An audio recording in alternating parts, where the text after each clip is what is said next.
Hola a todos. Es un honor y un gusto realmente estar en esta iniciativa de 5G Americas que conforma un gran grupo de expertas en América Latina y muchísimas gracias a José Otero y a todo el equipo de 5G Americas por convocarme. Es realmente un honor y este congreso que se está realizando en forma virtual, esta cumbre, muestra que realmente hay expertas, muchas expertas en la región y esperemos que haya muchas más.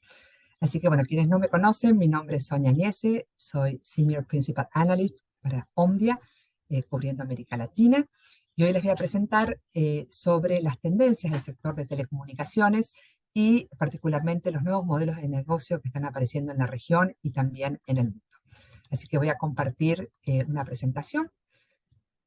Vamos a ver si ya se ve bien. Perfecto. Así que sin más, vamos a arrancar entendiendo un poco el contexto en el que está el sector telco en estos últimos años.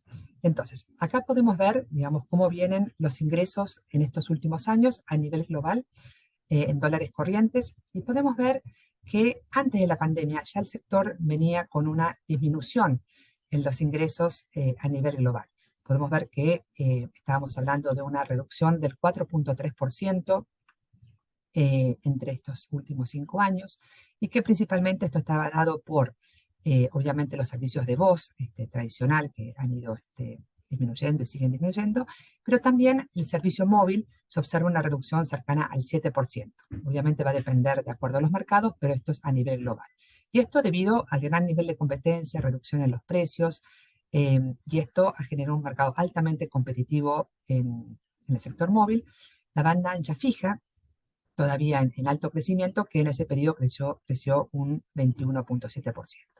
Llega la pandemia y ahí vemos un recupero de los ingresos del 4,7% y donde el móvil empieza a recuperar, vemos que es digamos, cercano a un valor al 5%, la voz sigue bajando y la banda ancha fija también con crecimientos de 2 dígitos de cerca del 18%. Pero también sabemos que en este periodo hubo un crecimiento muy importante de la inflación en diversos países. Entonces, este incremento en realidad fue por debajo de los valores inflacionarios, con lo cual las telecomunicaciones en términos netos a nivel global hubo una reducción de los ingresos. Sin embargo, vimos que hacia adelante, las proyecciones que tenemos hacia el 2028, esperamos que haya un incremento del 17%, esto acompañado también por estos ajustes de inflación que las empresas van realizando, les permiten un poco recuperar los aumentos de los costos. La banda ancha, el principal propulsor de los incrementos, cercano al 23%, y la banda ancha móvil, con el desarrollo de 5G y los nuevos modelos de negocios B2B que estarán llegando, estimamos que vaya a acompañar el crecimiento, pero vemos que son crecimientos de todos modos bastante modestos, entre el 2 y el 3% por año, y que básicamente acompañan el crecimiento del país y en algún punto también la inflación. Entonces, esta realidad, digamos, nos marca un mercado que en muchos aspectos es un mercado que está maduro, con crecimientos lentos y donde realmente son costos de inversión muy altos y que tienen largos periodos de recuperación. Y cuando vamos a ver a lo que tiene que ver justamente con la inversión, sabemos que este es un sector que tiene un alto nivel de intensidad de capital y que históricamente siempre las empresas de telecomunicaciones han sido los principales propulsores de todo lo que tiene que ver con las inversiones en redes. Pero también aparecen nuevos actores, que son los actores de Internet, como Google, Facebook, Amazon, que principalmente invierten en todo lo que tiene que ver con data centers, con cables submarinos, con toda la infraestructura de cloud. Y por otro lado, todas las empresas especializadas en infraestructura, que llamamos los carriers neutrales, como pueden ser Crown Castle, eh, American Tower, las empresas de fibra, que son altamente especializadas y que son en general empresas mayoristas que dan servicio a todo el mercado. Entonces, cuando analizamos al 2023, vemos en este gráfico que la mitad igual de todas estas inversiones en infraestructura de telecomunicaciones está hecha por los operadores tradicionales de telecomunicaciones, un 43% por los prestadores vinculados a tecnología o Internet, y el 5% por estas empresas altamente especializadas en infraestructura.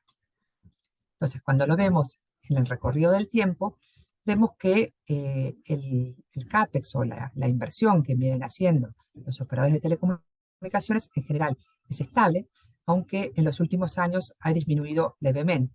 Vemos, digamos, que en promedio, entre el 2018 y el 2023, estas empresas, el CAPEX disminuyó 1% en promedio por año, mientras que las empresas de tecnología aumenta cercano al 20% la inversión anual, y las empresas de infraestructura un 10%. Entonces vemos que el CAPEX más o menos queda a un nivel estable de los operadores de telecomunicaciones, levemente a la baja, mientras que crecen los otros dos conceptos y principalmente las empresas de tecnología, que esto es un debate que viene muy de la mano de todo lo que es el fair share. En los últimos años estas empresas empezaron a invertir más, pero obviamente todavía es una parte minoritaria del total de las inversiones. Entonces, ¿cómo son los modelos de negocios de cada una de estas empresas? Por un lado, los operadores de telecomunicaciones tradicionales, lo que vemos es que en general, por ejemplo, el promedio de ingresos sigue más o menos el nivel de crecimiento de los países o un poquito por debajo.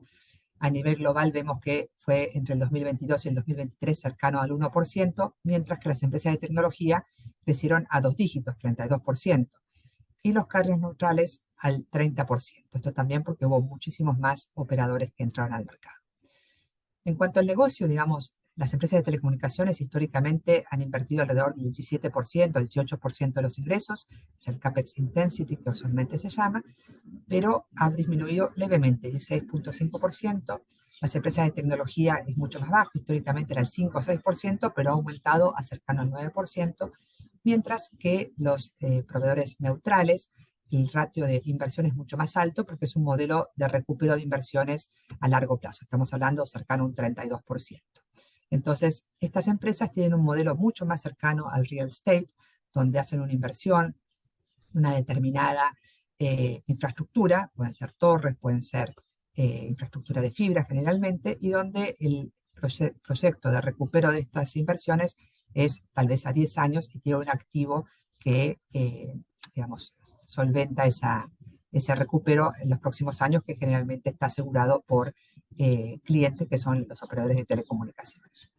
Entonces, ¿qué es lo que está sucediendo? Por un lado, como vimos, los ingresos de los operadores, tanto en América Latina como a nivel mundial, tienden a ir levemente a la baja en términos reales.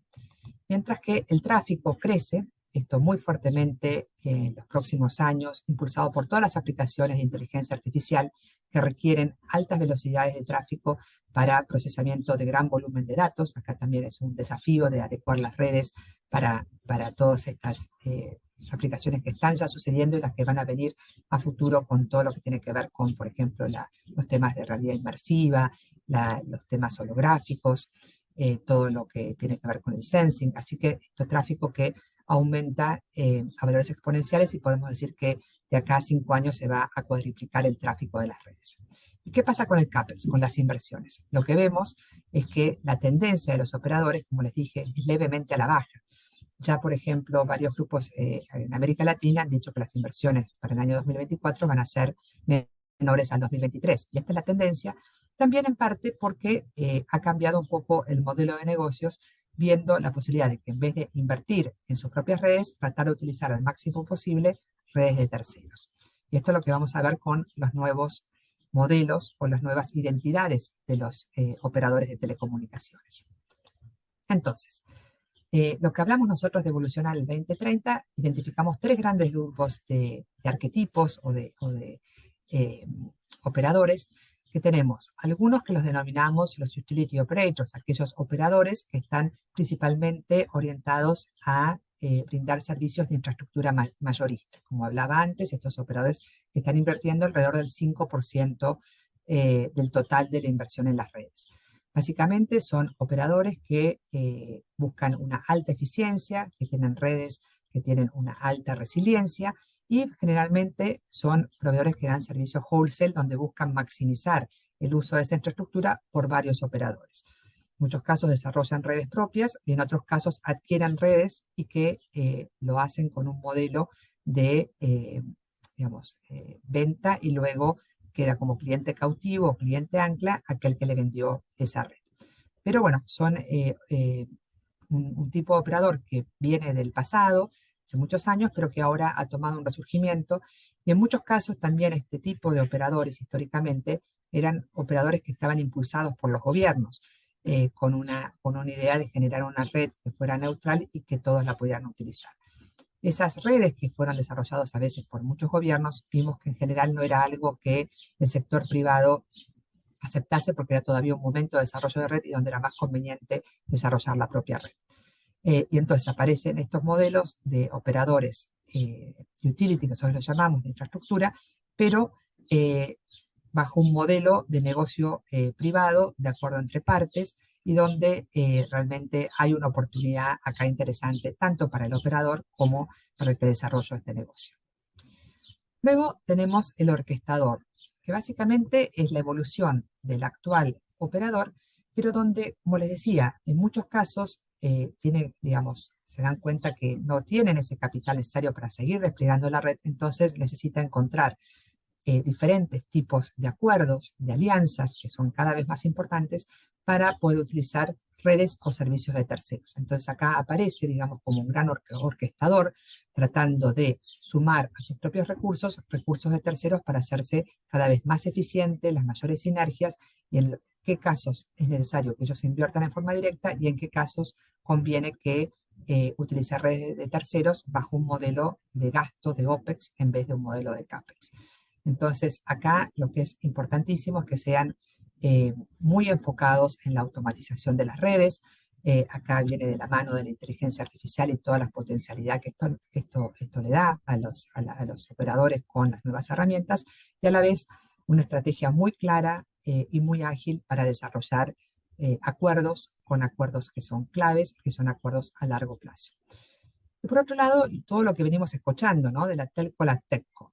Acá hay diferentes interpretaciones de qué se habla cuando es techco, ¿no? Porque todos quieren ser techco, todos tienen que subir sus servicios a la nube, ser cada vez más digitales, ser empresas que sean altamente digitalizadas y internamente con toda una revisión de sus procesos. Pero la realidad que nosotros en este contexto estamos llamando la techco aquella que tiene un servicio basado en plataformas, que su principal foco son las empresas, es el negocio B2B, y que tiene la posibilidad de integrar diferentes softwares, diferentes aplicaciones, todo un ecosistema para darle servicios a las empresas. Entonces, cuando uno piensa en este tipo de empresas, está pensando en las empresas tecnológicas, lo que puede ser una AWS, lo que puede ser una empresa como Microsoft. Y acá aparece una larga fila, digamos, de empresas que están buscando explorar este negocio desde diferentes sectores y donde acá es muy difícil que una empresa pueda hacer absolutamente toda y tiene que aliarse. Entonces, en algunos casos, la empresa tradicional de telecomunicaciones podrá estar con una techco evolucionando, pero posiblemente en alianzas con estos grandes prestadores tecnológicos y en las áreas donde tenga mayor expertise. Entonces, habrá que pensar cuáles son las batallas que quiere jugar en este contexto tan dinámico y tan competitivo. Entonces, hablando justamente de las empresas de infraestructura, vemos que es una tendencia que viene hace varios años. Acá vemos una evolución del 2015 ahora y vemos que inicialmente las mayores ventas de infraestructura tenían que ver con torres, es decir, que el operador se desprendía de sus torres, con eso logra tener un activo para disminuir deudas y también disminuir su OPEX, y por otro lado hace un acuerdo para subalquilarlas. Entonces, el operador de infraestructura ya tiene ese cliente y luego verá de poder proveer esas torres también para otros operadores. Pero también lo que aparece también, además de estas tower costs, empiezan a aparecer las fiber costs, digamos. No solamente vender las torres, sino también los activos y las redes de fibra. Entonces se hace, digamos, una separación de algún modo estructural de los activos de redes, pero ya no por una obligación regulatoria, como ha sucedido en países como el caso del Reino Unido, sino que se hace por una decisión estratégica y también financiera. Acá vemos algunos de los racionales que llevan a esto. Básicamente, como les decía, para el operador le permite, digamos, de algún modo reducir deudas, monetizar activos, reducir costos de capital, tener mayores eficiencias y también optimizar y diversificar las fuentes de financiación. Entonces, para los inversores, estos son generalmente fondos de pensión que buscan, digamos, una renta a largo plazo, con lo cual es atractivo para oportunidades de ingresos a largo plazo con un bajo nivel de riesgo, con lo cual consiguen tomar deuda a bajo valor, y a la vez tiene un cash flow predecible, porque, digamos, tiene ya el cliente, lo que es el cliente ancla, que le da una exclusividad generalmente de 6 meses, un año, para utilizar esa red que le está vendiendo. Luego esa red se ofrece a terceros. Y esto es algo muy buscado en estos últimos tiempos de alta volatilidad del mercado financiero, ya que es un activo anticíclico que está respaldado por un bien. Entonces, esto ha generado también que estas empresas y estos fondos hayan tenido muy buena repercusión y muy buen impacto en el mercado bursátil, como les decía recién. Y esto, digamos, de trabajar con otros es algo que es histórico de los operadores, ¿no? Acá podemos ver que nosotros seguimos, digamos, diferentes tipos de acuerdos que se realizan, no solamente de infraestructura pasiva o alquiler de torres, sino cada vez se ven más acuerdos de uso de activos de los servicios bajo diferentes modalidades y tanto para servicios fijos o servicios móviles. Es algo que viene sucediendo hace muchos años, pero que en los últimos años se ha intensificado de gran forma y donde estamos viendo también modelos de RAN sharing implementados en la región, en Colombia, en Argentina, en México, en Perú. Así que es algo que está llegando. Pero por el lado de la fibra, también ha surgido varios casos donde las empresas se han desprendido de sus activos de fibra. Esto fue algo que se inició, por ejemplo, en el caso de Brasil, que todas las empresas principales hicieron acuerdos con estos fondos, como decía HS Towers o BTG Pactual o CDPQ, que es un fondo de pensiones canadiense, y donde se han hecho estos acuerdos, donde estas empresas adquieren estas redes de fibra, luego se las alquilan y se ofrecen luego a todo el mercado.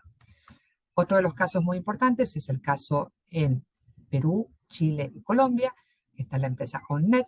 Esto fue impulsado principalmente por Telefónica, junto con el fondo KKR, y donde se ha hecho este tipo de acuerdo y Telefónica tiene una participación del 40% de la empresa en Colombia y Chile. En Perú es un poquito menos porque también hay partícipe la empresa Entel. Y luego también Mundo, un ISP de fibra del sur de Chile, fue adquirida por Digital Bridge y ha abierto su red no solamente para dar servicios minoristas, sino también servicios mayoristas. En el caso de Argentina, el modelo es un poquito diferente. Las empresas no han hecho estos acuerdos tan a nivel global, sino acuerdos más específicos. Operadores como era iPlan o Metrotel, que tenían sus propias redes de fibra, han pasado a ser operadores mayoristas y han hecho acuerdos con diferentes operadores para dar en forma mayorista su propia red. Sion ha hecho un acuerdo con Telefónica para despliegue, digamos, en este caso sí, un traspaso de clientes y un acuerdo para reconvertir la red tradicional de cobre a una red de fibra con este joint venture. Y luego American Tower también ha hecho acuerdos con operadores locales de despliegue de nuevas zonas de redes de fibra con este acuerdo de cliente ancla por el primer año o por 6 meses. Y luego abierta a cualquier otro operador. También dentro de este contexto, como les digo, ha generado también otro tipo de cambios que además de desprenderse de ciertos activos, también se está dando un proceso de consolidación de mercado.